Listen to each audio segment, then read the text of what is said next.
Hello everyone. तो हमने हमारी लास्ट वीडियो में एंडोप्लाज्मिक रेटिकुलम किस किस से बनते हैं वो ढंग से पढ़ लिया था कि सिस्टर्ने होते हैं, ट्यूब्यूल्स होते हैं और वेसिकल्स होते हैं। जो वेसिकल्स और ट्यूब्यूल्स जो वेसिकल्स और सिस्टर्ने होते हैं वो राइबोसोम्स कंटेंट होता है उनकी वॉल्स में। सो वो आर के मेन स्ट्रक्चर्स होते हैं। आर मोस्टली सिस्टर्ने और वेसिकल से ही बना होता है, मोस्टली के पूरा ही सिस्टर्ने और वेसिकल से बना होता है।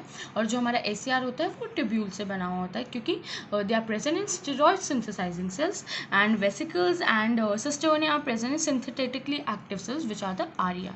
तो आज हम पढ़ने वाले हैं कि जो हमारे ER होता है वो दो टाइप का होता है। जो हमारा ER होता है ना, it is of two types। so first is ACR। तो जो पहला है वो है ACR which is the smooth endoplasmic reticulum। और जो हमारा दूसरा है that is the RER which is the rough endoplasmic reticulum. तो हम इसको एक टेबल की फॉर्म में याद करेंगे क्योंकि ज़्यादा इजी होता है जब हम डिफरेंस करके किसी चीज़ को याद करते हैं। तो पहला डिफरेंस तो हमें पिछले वीडियो में पता पड़ गया कि जो ACR है it is made up of tubules mainly,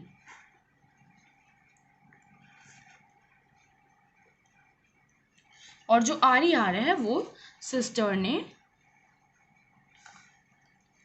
और वेसिकल्स का पार्ट होता है। ये हमने पढ़ लिया कि जो हमारा ACR है वो ट्यूब्यूल्स का बना होता है और जो हमारा RER है वो सिस्टर्ने एंड वेसिकल्स का बना होता है। अब दिस इज द कंपोनेंट। तो सेकंड चीज क्या हो जाएगी हमारे अंदर की राइबोसोम्स। क्या ACR में राइबोसोम्स होते हैं? तो राइबोसोम्स एब्सेंट होता है इसमें, ठीक है। और यहाँ पे जो राइबोसोम्स होते हैं वो प्रेजेंट होते हैं। तो ये भी एक हमारा डिफरेंस हो गया इन दोनों के बीच में कि जो ACR होते हैं उनमें राइबोसोम्स एब्सेंट होते हैं और जो RER होते हैं उनमें राइबोसोम प्रेजेंट होते हैं। अब जो थर्ड पॉइंट है कि पोजीशन क्या होती है, ठीक है, कहाँ पर प्रेजेंट होते हैं। तो जो ACR होते हैं ना they are present near cell membrane. जो सेल मेम्ब्रेन है हमारे इसकी एंडोप्लाज्मिक रेटिकुलम की,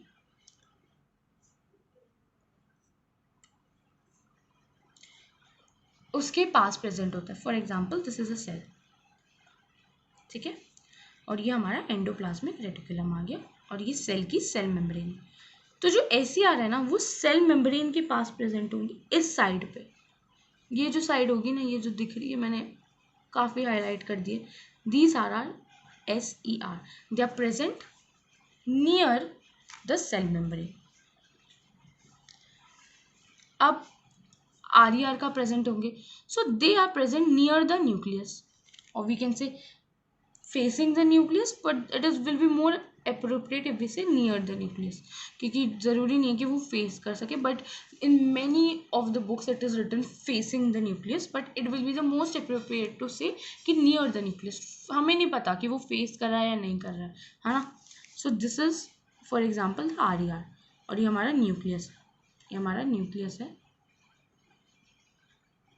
so this will be the RER। तो ये RER होगा जो न्यूक्लियस की तरफ होगा और जो ACR होगा वो हमारी सेल मेम्ब्रेन की तरफ होगा। अब जो फोर्थ है वो है फंक्शन। अब ये बहुत इजी है, मतलब अगर राइबोसोम्स प्रेजेंट होंगे तो ये हम कब से पढ़ते आ रहे हैं कि जो राइबोसोम होता है वो प्रोटीन सिंथेसिस में हेल्प करता है। और जो ACR है इसमें तो राइबोसोम है ही नहीं, तो ये किस में क्या सिंथेसाइज करने में हेल्प करेगा? तो ये स्टेरॉइड्स होते हैं ना उनको सिंथेसाइज करने में हेल्प करता है। लिपिड्स है उनको सिंथेसाइज करने में हेल्प करता है, एंड पॉलीसेकेराइड।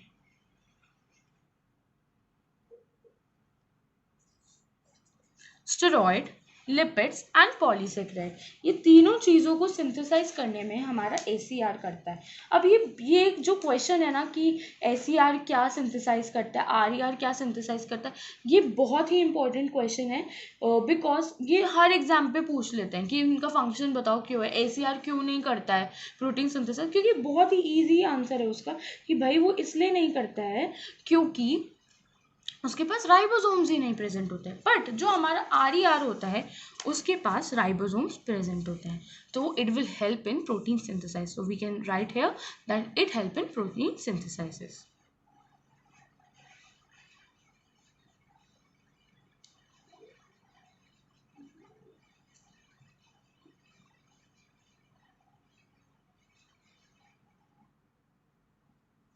अब सेल मेम्ब्रेन की जो बिल्डिंग का जो फंक्शन होता है ना, उसको हम बायोजेनेसिस कहते हैं, ठीक है।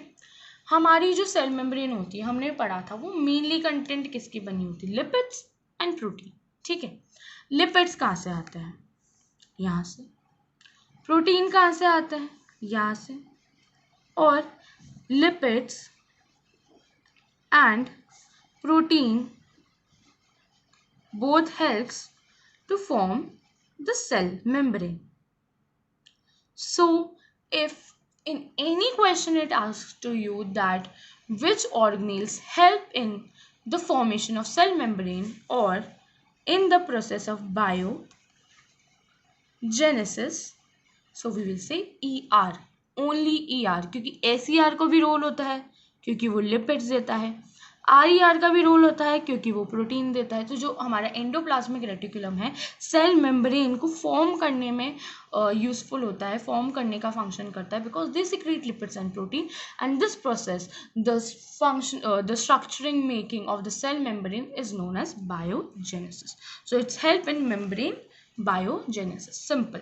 मेम्ब्रेन बनने को हम बायोजेनेसिस कहते हैं, हेल्प इन मेम्ब्रेन बायोजेनेसिस। तो इधर लिख लेंगे कि they help in membrane biogenesis. बहुत सारी बुक्स हैं और मैं बताती हूँ, बहुत सारे मॉड्यूल्स हैं जिनमें ये लिखा हुआ है कि जो SER है ना, it helps in membrane biogenesis. But ये एक पॉइंट में जाके गलत हो जाता है, क्योंकि हमें ये चीज़ पता है कि हमारी जो सेल मेम्ब्रेन होती है सिर्फ लिपिड की नहीं बनी होती है, प्रोटीन की भी बनी होती है। तो सिर्फ SER थोड़ी ना कंट्रीब्यूशन देगा, RER भी तो कंट्रीब्यूशन देगा, क्योंकि वो भी तो प्रोटीन देता है, ये तो सिर्फ लिपिड देता है, इसके पास तो राइबोसोम्स ही नहीं है।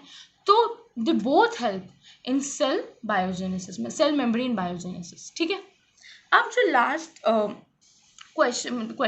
लास्ट पॉइंट है वो है इसकी अकरेंस। हमने क्या क्या पॉइंट पढ़ लिया, हमने इसकी कंपोनेंट्स देख ली कि ट्यूब्यूल्स है, सिस्टर्न है, वेसिकल्स है, हमने राइबोसोम्स देख लिया, हमने पोजीशन देख ली कि न्यूक्लियस के पास है, ये मेम्ब्रेन के पास है, हमने फंक्शन देख लिए, प्रोटीन सिंथेसाइजेस हो गया और हमारा स्टेरॉइड्स लिपिड सिंथेसाइज हो गया। अब हम देखेंगे ये कहाँ पर अकर करते हैं। एक होता है ना कि हम इसमें देखते हैं कि कहाँ अकर होता है, तो हमने देखा, बहुत इंपॉर्टेंट है इसको जानना, ये सिक्रीट क्या करते हैं, लिपिड सिक्रीट करते हैं, ठीक है। और लिपिड फॉर्मिंग सेल्स क्या होता है, अगर लिपिड देखेंगे तो एक तरीके से हम बोल सकते हैं फैट सेल्स होता है। So it's very simple as that, because they synthesize lipid, तो ऑब्वियस सी बात है ये लिपिड फॉर्मिंग सेल्स में प्रेजेंट होंगे ना, because they synthesize lipid. And lipid forming cells का एक बहुत ही ईजी एग्जाम्पल क्या है, फैट सेल्स। और फैट सेल्स को हम एडिपोसाइट्स भी कहते हैं, एडिपोसाइट्स,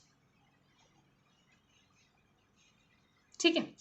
अब जो सेकंड है वो है हमारा RER। अब RER में भी हम दिमाग लगा सकते हैं कि ये तो प्रोटीन करता है, क्योंकि सिंथेसाइज करता है प्रोटीन, तो ये भी प्रोटीन फॉर्मिंग सेल्स में होंगे। अब प्रोटीन फॉर्मिंग सेल्स का है, उनका एक बहुत ही इजी एग्जांपल है हमारे निसल ग्रैन्यूल्स, निसल्स ग्रैन्यूल्स। अब निसल्स ग्रैन्यूल्स कहाँ प्रेजेंट होते हैं, ये हमारे न्यूरॉन में प्रेजेंट होता है, हमारे नर्व सेल्स में प्रेजेंट होता है, न्यूरॉन्स।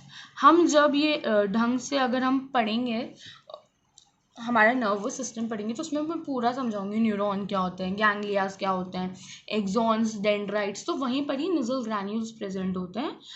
तो हम कह सकते हैं कि जो RERs होते हैं वो प्रोटीन फॉर्मिंग सेल्स में आकर होते हैं, और निसल ग्रैन्यूल कहाँ प्रेजेंट होता है, नर्व सेल्स और वी कैन से न्यूरॉन्स। तो ये हमारा RER कितने टाइप का होता है और किस किस से बना होता है, ये हमने पूरा